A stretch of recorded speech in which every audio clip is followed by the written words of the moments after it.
Leo 17, a non-vested church choir. Non-vested means that people are just dressed in their ordinary clothes. This is a bunch of ordinary people getting together to sing. And it's a church choir. They're singing hymns. In other words, it's a devotional experience of the community. You're getting together with neighbours, which normally would be your work-a-day trading relationship. You might work together, you might play sport together or whatever. But in this particular event, you're singing together in praise of God. And that has a very special importance. Those people who really have never been in a choir can't really imagine what it is. It's an amazing experience. And part of the reason for that is that we're using the voice. Most interactions with people are mental, and they're based on ideas and information and so on. Sometimes we share a heart experience with somebody, family members in particular, and so on. But not very many people. But when we actually share an experience based in this fifth chakra, the voice chakra, that's an unusual experience. Even on the level of football supporters at a match, they're singing together. And it's a spiritual experience for them. And that's what the voice does. It opens up a spiritual dimension to our self-expression.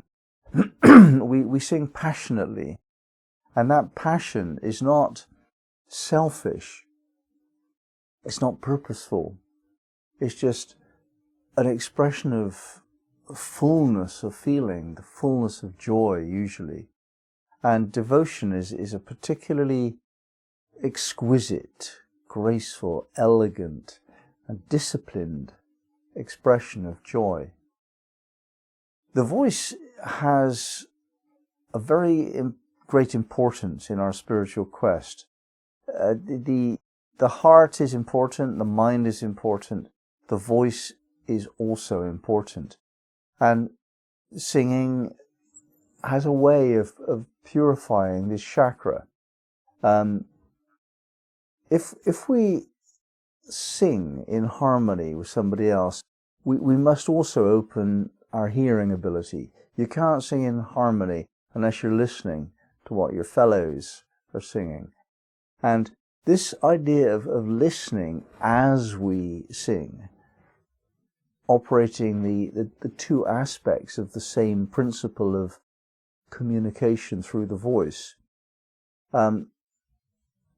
we are enacting the very principle of reflexive self-consciousness. This is the golden rule. This is where we don't do anything unless we consider the implications of it. Well, that's what you're doing when you're singing in a choir. When you sing, the implications of that singing are that somebody else is going to hear you, and their own song is going to be adjusted.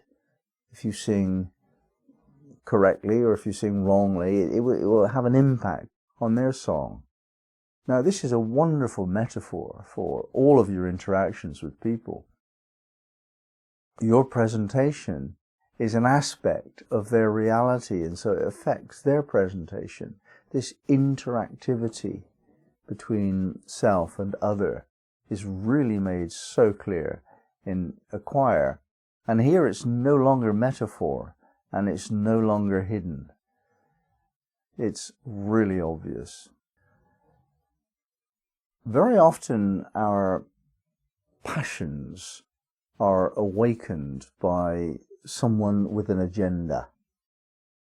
We are persuaded to show a great deal of support for entertainers or politicians or even things through marketing devices. We develop a passionate expression for something that really is just secondary. It's not primary. It's not who we are. It's not authentic. It's because we can't find our own authentic passion that we need to choose something else to project our passion onto. So all of the fans of a pop musician or whatever, they go crazy in expression of their passion for the love of music and the love of the whole business of showing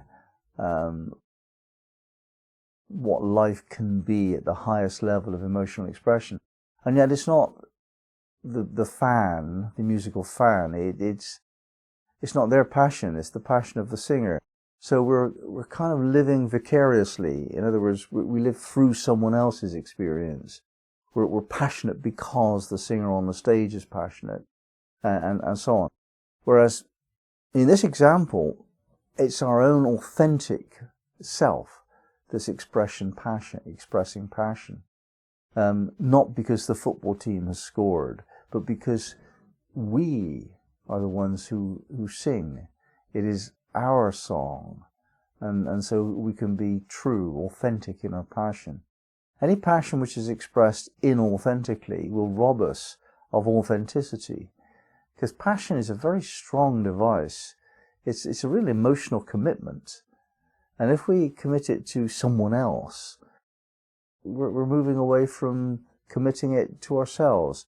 We have to be authentically passionate in order to find our true self. And a choir allows us to do that. We do the same kind of thing in other communal activities like sport or even the village fete, where we get together as a community and share an outcome. But these activities aren't always passionate. Sport can be, of course. And yet what's missing in sport is that aspect of sacredness which is present within the choir. So we're not only talking about communal passion authentically expressed, we're talking about that the expression of that passion is in relation to God. This makes it sacred. This makes it more powerful at a higher level. And we do this collectively with a group of people, so that when we're almost naked in our love of God, so are they. And this is bringing a huge level of depth and mutuality of respect when you're openly expressing your love of God in the company of someone else. There's a very profound experience unfolds from that.